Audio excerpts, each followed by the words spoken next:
डिब्रूगढ़ के मनोहारी कानोई महाविद्यालय में old heritage day मनाया गया।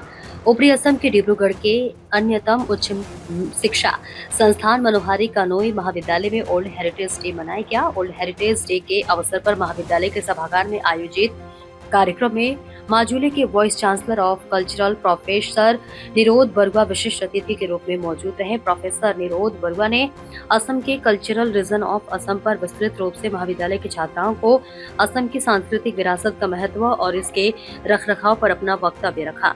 इस तरह के कार्यक्रम में विशेषकर इतिहास विषय के शोधकर्ता, शिक्षक और छात्राओं को जानकारी से विशेष लाभ मिलने की आशा जताई गई। मनोहारी कानोई महाविद्यालय के इस कार्यक्रम के प्रोफेसर डॉक्टर अश्विनी माची ने बताया कि इतिहास विषय में छात्र छात्राओं की रुचि दिन ब दिन कम होता जा रहा है। उन्होंने कहा कि इस तरह के कार्यक्रम से छात्रों में इतिहास के प्रति जागरूकता पैदा करेंगे। कार्यक्रम के महाविद्यालय प्रिंसिपल छात्राएं के अलावा कई इतिहास में रुचि रखने वाले व्यक्ति उपस्थित रहे। डिब्रूगढ़ से कैमरा पर्सन मुन्ना घटवाल के साथ अरुण जैन की रिपोर्ट।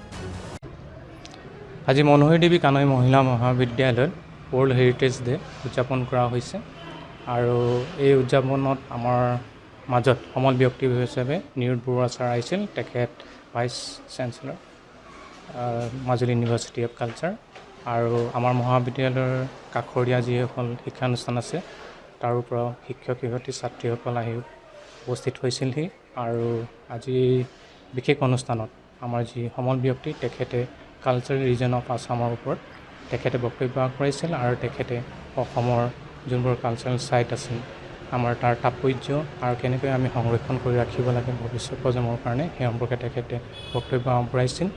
আৰু এই সভাত আমাৰ মহাবিদ্যালয়ৰ অধ্যক্ষ মহোদয়, ফেকাল্টি মেম্বাৰ্ছ, ছাত্ৰীসকল উপস্থিত আছিল আৰু সমাজৰ দুই এজন গণ্যমান্য ব্যক্তি আহিও এই সভাত অংশগ্ৰহণ কৰিছিল। আৰু আমি আশা কৰিছোঁ ইয়াৰ পৰা আমাৰ ছাত্ৰী ছাত্ৰীসকলে বিশেষভাৱে উপকৃত হ'ব আৰু তাৰ উপৰি যিসকলে ৰিচাৰ্চ লগত জড়িত হৈ আছে, বিশেষকৈ হিষ্ট্ৰী ডিপাৰ্টমেণ্টৰ যিসকল ফেকাল্টি আছে তেওঁলোকেও মই ভাবোঁ যথেষ্ট উপকৃত হৈছে। ইয়াত মনোনিৱেশ কৰিব পাৰিব, তেওঁলোকে ৰিচাৰ্চত বিশেষ বৰঙণি আগবঢ়াব। এই তেখেতৰ যি বক্তব্য আহিছিল তাৰ পৰা চ'ৰ্চেছ হিচাপে লৈ কিনি মই আশা কৰিছোঁ এনেধৰণৰ অনুষ্ঠানে আমাৰ ছাত্ৰ ছাত্ৰীসকলক হিষ্ট্ৰী ছাবজেক্টৰ প্ৰতি ধাউতি প্ৰদান কৰিব, যিহেতু আমি দেখিবলৈ পাইছোঁ বৰ্তমান সময়ত হিষ্ট্ৰীৰ ষ্টুডেণ্ট কমি আহিছে।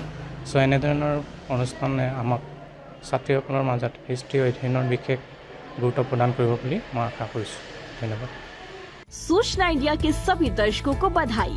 अब आप सूचना इंडिया देख सकते हैं जियो टीवी चैनल नंबर 4053 पर भी। साथ ही सूचना इंडिया के सभी सोशल प्लेटफॉर्म इंस्टाग्राम, फेसबुक और ट्विटर से जुड़े और पाएं आपके क्षेत्र से जुड़ी हर एक खबर।